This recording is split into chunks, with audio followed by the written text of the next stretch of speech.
and welcome back to the channel. I'm your host Sinisha, and this is the third episode in our long series where I show you everything you need to know about how to create your site with WordPress, PeepSo and Gecko Theme. In the previous two episodes, we touched upon setting the WordPress from scratch, configuring the WordPress, then adding PeepSo and Gecko. And in previous episode, we discussed the general appearance and accounts and security settings. If you're, however, interested to see a shorter version of this video where you can find out all the basics that you need for starting up with PeepSo, WordPress, and Gecko Theme, we have video for that. It's short, it's 20 minutes long, and the link will be in the description below. Similarly, all the links to either documentation or third-party site, if necessary, will be linked in the description below. So let's continue with stream posts, markdown blog posts, and if we have more time, notifications and edit emails. All right, so let's pick up exactly where we left off. And that is a stream posts option that you can find in your WordPress dashboard, then PeepSo configuration stream posts. And similarly to all other PeepSo configurations, this page is divided in two sides as well. So let's check the first option in the general area, which is default post privacy. It is set to public, but you can change it to site members. If you have Friends plugin installed, then Friends only option will be available as well, and only me. So let's change this to site members. Save the settings. And now when I refresh the page to apply the new settings, you will see that the privacy option remain unchanged. And this is because we don't want to touch the privacy for or chosen privacy for the existing users. This option will only apply to newly registered members on your website. Post length limit is simply a configuration that will decide how many characters you can type in the field. So this is 1, 2, 3, 4, 5 characters, and the white space is 6th character. So in this setting, you can decide how many characters you want to allow to be in the post. If let's change this to, let's say, only 15, or let's say 5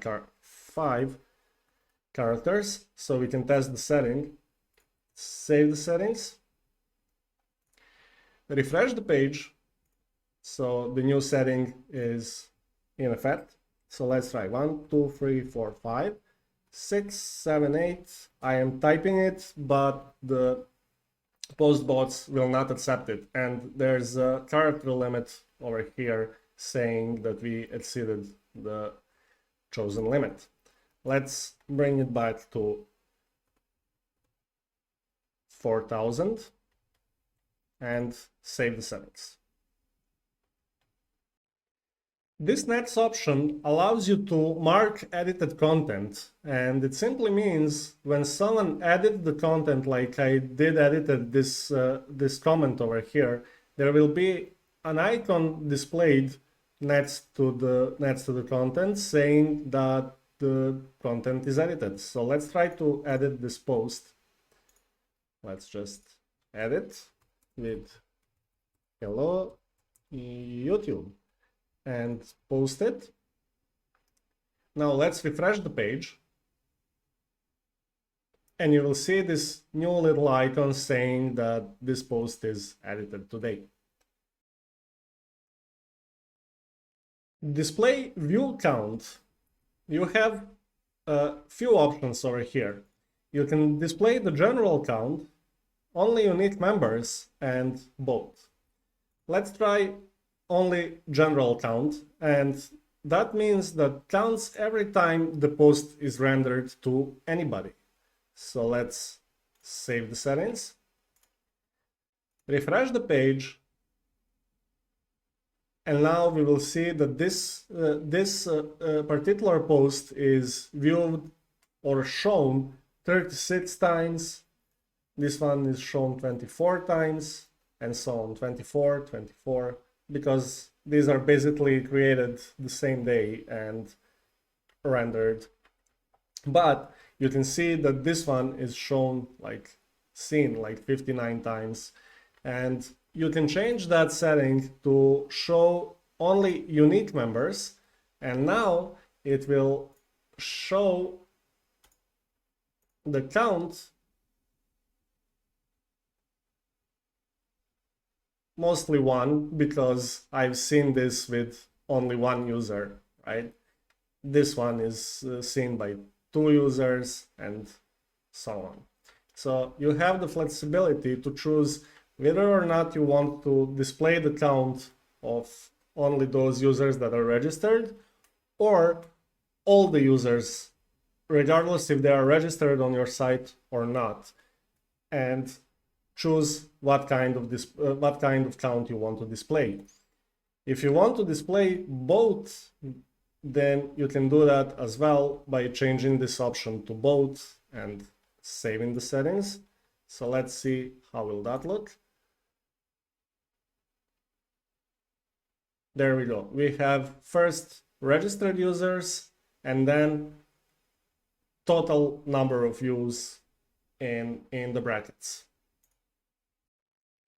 Allow non-admins to schedule posts.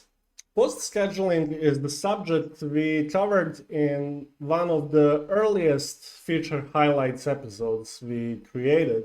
So I'm going to link the entire playlist in the description below, so you can find that video there to learn how to schedule posts.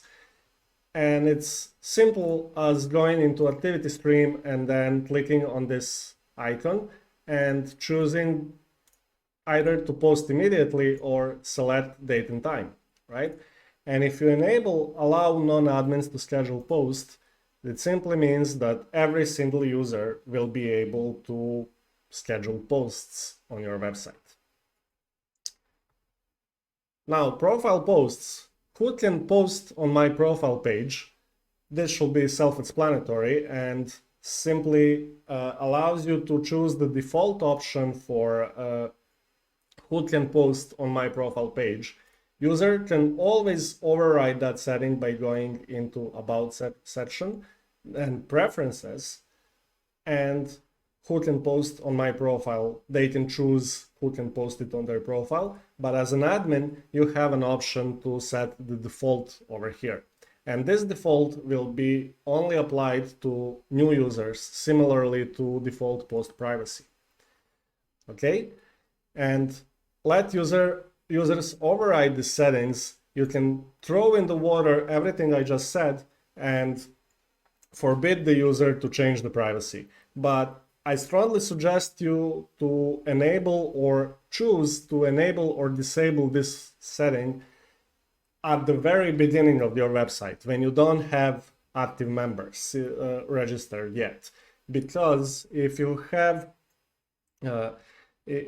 this option set to, let's say, site members, and you decided to forbid user from changing that setting, all of the members that are registered on your site will have the site members option over here.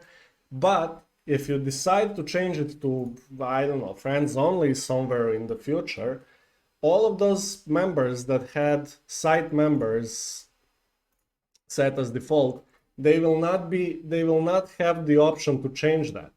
So I strongly recommend to let users override the settings, because GDPR will kind of force you to allow them to do that. And finally, you can decide to either enable or disable pinned posts. And pinned posts can be seen in activity stream in both groups and community itself by simply pinning this post at the top. You see, it's now pinned. Links and embeds, and how you can decide how links and embeds are going to behave in the stream posts. So if I let's link something to, I don't know, PeepSo.com and wait for it to embed itself.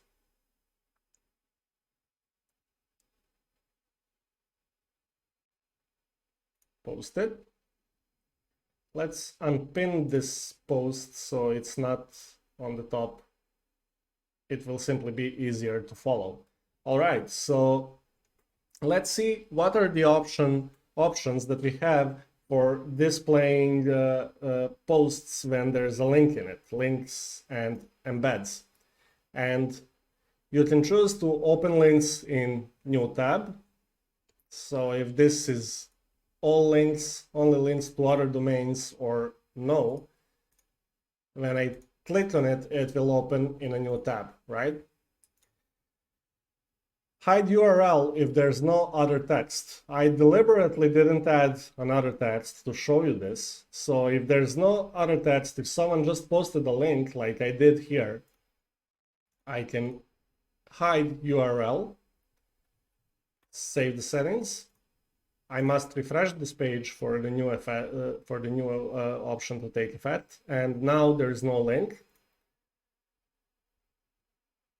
Trim links to domain name only. This needs to be disabled so I can actually see the links.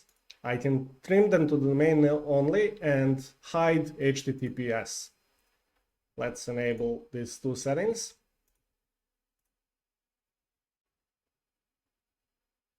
Now it's only showing PeepSo.com. I like this to be disabled, but it's your personal preference how you want to do it. Now, link previews. You can either decide to show them or not, and this is the link preview. Let's not show them, save the settings, refresh the page, and now it's not showing the preview. Enable them. Prefer a smaller thumbnail. If we choose this setting, the thumbnail will be much smaller. Remember how previously was on the entire page, but now it's smaller. Allow non-SSL previews, and if someone creates a link to the not secured content, if you enable this this option, it will allow them to be displayed, but you will get the notification here that the website is not secure because it is going to pull a preview from non-SSL website. So be careful how you enable this option. I strongly suggest you not to do this. Prefer previews with images, and that simply means that if there is no image available, so if I link this to PeepSo.com and there is not this image available, PeepSo will try the alternate methods to try and pull at least some image from the website, but this will not always work, and it's clearly this option is in beta. Same as fallback to image tag, and if you want to refresh previews, these options are all beta. Sorry for my voice. All right, I'm back. I had to take the pause in recording because my voice was almost completely gone. So the next option in the settings is the WordPress embeds. And embeds are these little things. You see how we have the share option here and stuff like that. WordPress embeds is the library that we are using in the PeepSo to faster show the embedded content, and it's available basically in every WordPress installation by default, and you can see it in this link that I will leave in the description below, and you can learn more about the WordPress embeds and what sites are supported. Right, there's a lot of websites here. It's Facebook, Dailymotion, Animoto, Reddit, Giphy, Instagram, and so on. Okay, and in this setting over here, you can choose the preferred thumbnail size that is going to be used, and you can let WordPress decide, use 500, 1000, 1500 pixels, and so on. Polls are enabled by default. This used to be a separate plugin, but it's now merged into the free version of PeepSo, and it's enabled by default. That simply allows you to create polls on your website by simply going to the post type and then choosing appropriate option. So let's create one and say, for example, what is your favorite car brand, and say BMW or Mercedes.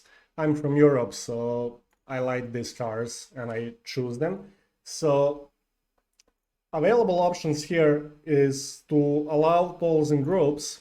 So now I will be able, not only me, but every single user on your website will be able to create polls in groups. If you want to allow vote change, so once you cast your vote and submit it, you cannot change it anymore. But if this option is enabled, you will be able to do that. Always show results like this. Let's refresh the page, and it's always going to show results, right?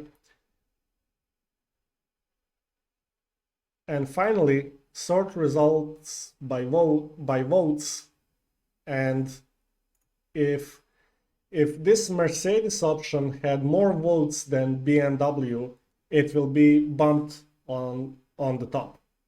All right, so let me show you how that works. I'm gonna go offline and cast more votes with other users for Mercedes, and it will be bumped on top. All right, as you can see now, Mercedes has more votes, 2 out of 3, and BMW has only 1. But I want to bump this Mercedes on top because it has more votes, and I can do that by simply going to the settings and then sort poll results by votes and choose the descending option,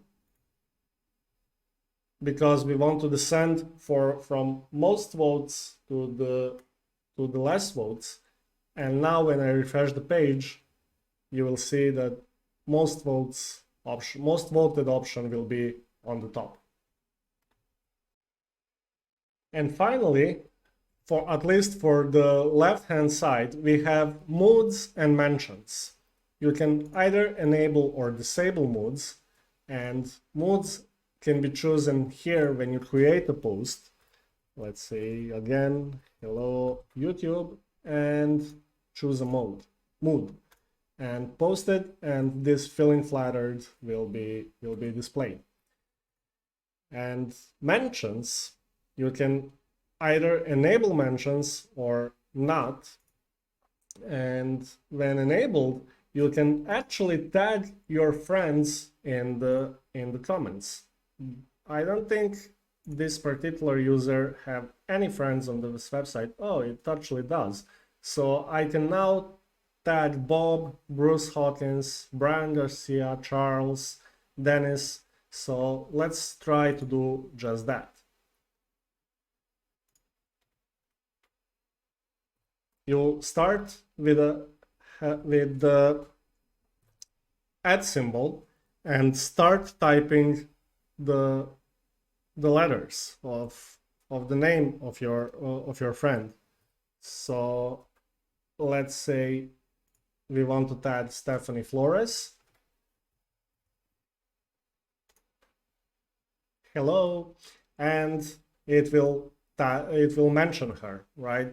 And you can either enable or disable this, and you can add a mention when replying to a comment. That simply means when you reply to a comment that is not yours. So let's try to do just that. Let's choose Brian Garcia, for example. Refresh the page so we can see the page as Brian. And now when I click on the reply, the Ben Dunmer will automatically be tagged or mentioned. So you see, Ben Dunmer. If I cannot, I must switch back to admin. Okay, go back to PeepSo configuration, stream posts, and then if I disable this option, add a mention when replying to a comment, when they click on reply over here, it will not automatically add a mention as well. So you have the liberty and opportunity to choose how you want reply button here to behave, whether or not to automatically mention the previous comment owner. Let's save the settings and move on to the hashtags.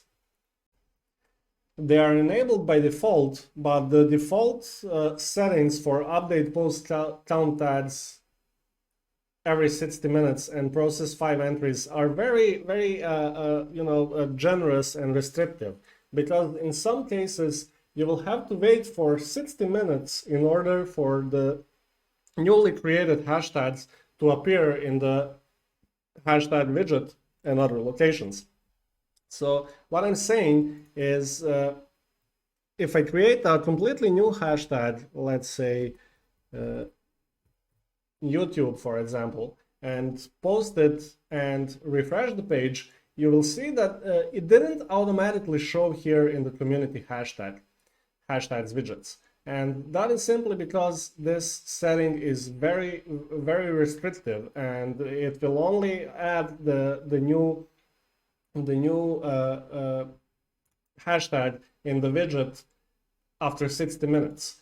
Since I'm using the cron in the background on this website, it's probably already added, and if I refresh the page now, yes, you will see that YouTube hashtag is added to the list.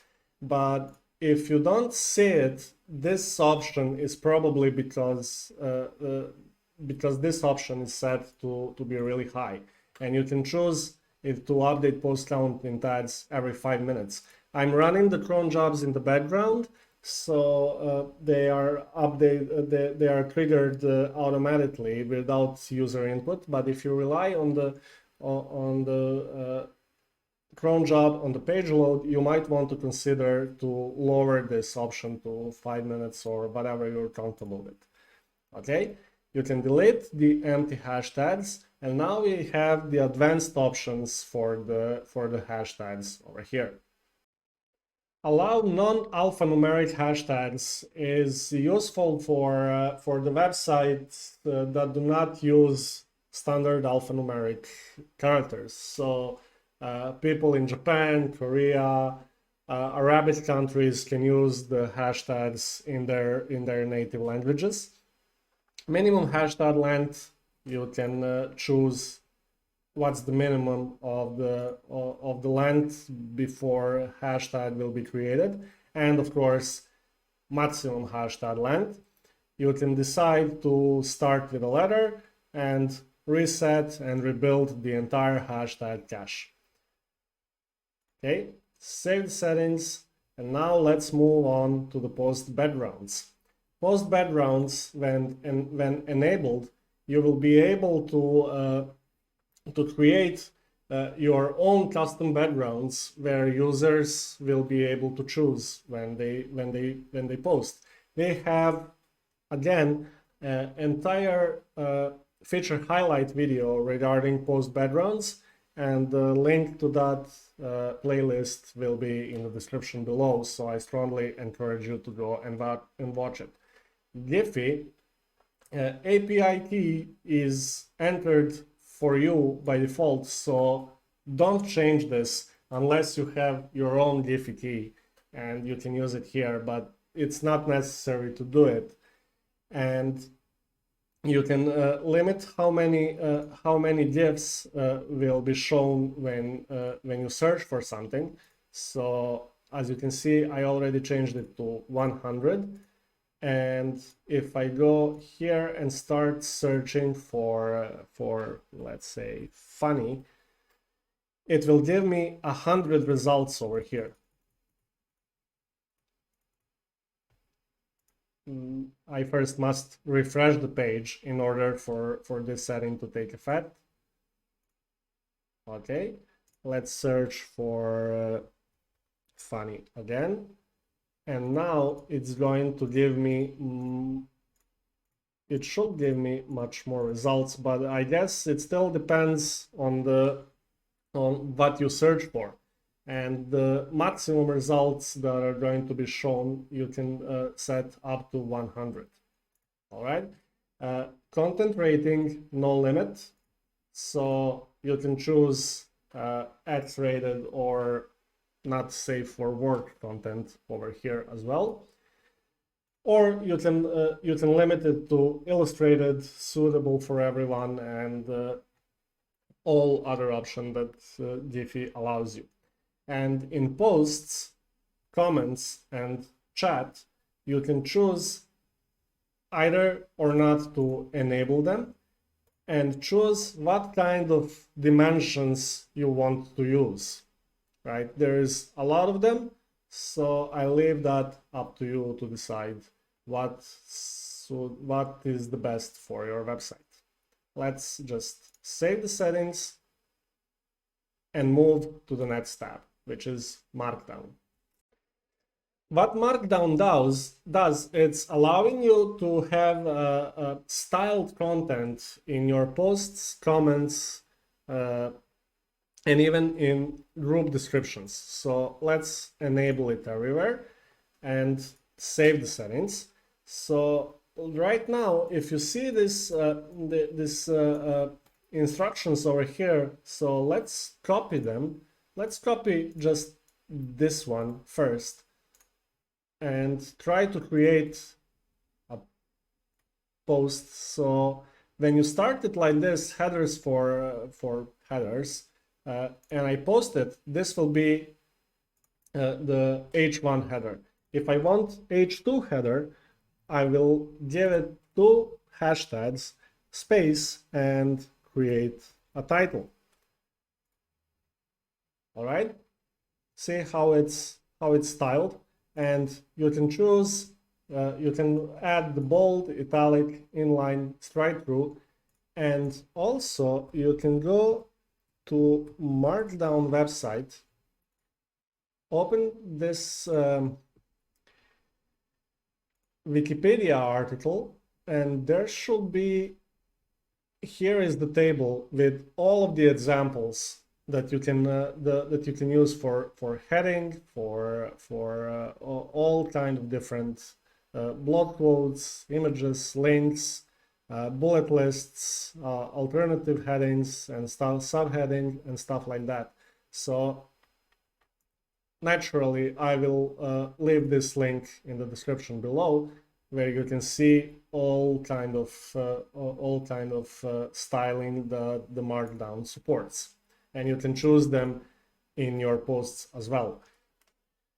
Also, we had the full feature highlight regarding the Markdown, and I will leave the link to that playlist in the description below. So I strongly encourage you to find the Markdown in it and see for yourself how to use it in your website. Now let's move to the blog posts, and this is the big one.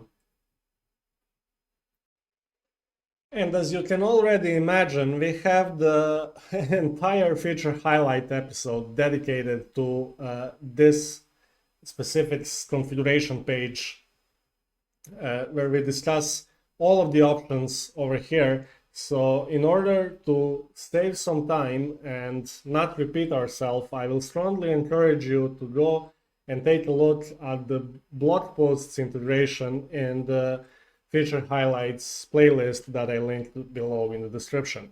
Likewise, for notifications, we also have the entire feature highlight episode, actually 3 of them, where we cover notification on site, email notification, and even email digest paid add-on, where we show everything you need to know about the configuration regarding notifications. For the purposes of this video, I will only say that you in blog posts integration, you can create activity streams when someone creates a post. You can integrate comments. You can integrate third-party software as well, and do so much more with all of these settings over here. So that being said, blog posts and notifications are covered. Let's move to edit emails. Because I'm using the local host, and that means I cannot send any emails from this site, unfortunately, I cannot show you how emails look, but you can change the text of the emails in this tab over here. And all of these options work on tokens. So when new user register on the website and they need to activate their account, this email, actually, this content will be sent in the email. So, hello, user full name. Welcome to site name. You see, these are the tokens that you use to create your emails. I hope that made sense. Click on this link to verify your email, and then you show the activation link in the email, okay? And using these tokens, you can adjust and even change all of the emails that PeepSo sends. Every scenario is covered in these settings over here. Let's save them. And this is where I'm going to stop this video, because I don't want it to be multiple hours long. In the next episode, we're going to take a look at advanced, location, navigation and stream filters, and live update tabs. Early access will probably be, and search will be probably disabled for you, because I have these plugins enabled. Actually, only early access, but that's the subject for the different video that you can already imagine. We have a feature highlight for it, so I strongly recommend to go and see how to enable the early access and even the search page in it, right? But for the next episode, we're gonna start with advanced and finish with live updates. All right, that's all for today's episode, and if you liked it, give us a thumbs up, smash that bell notification icon when you subscribe to our channel, and don't forget to follow us on social media. Until the next video, I wish you all the best with your websites. Bye!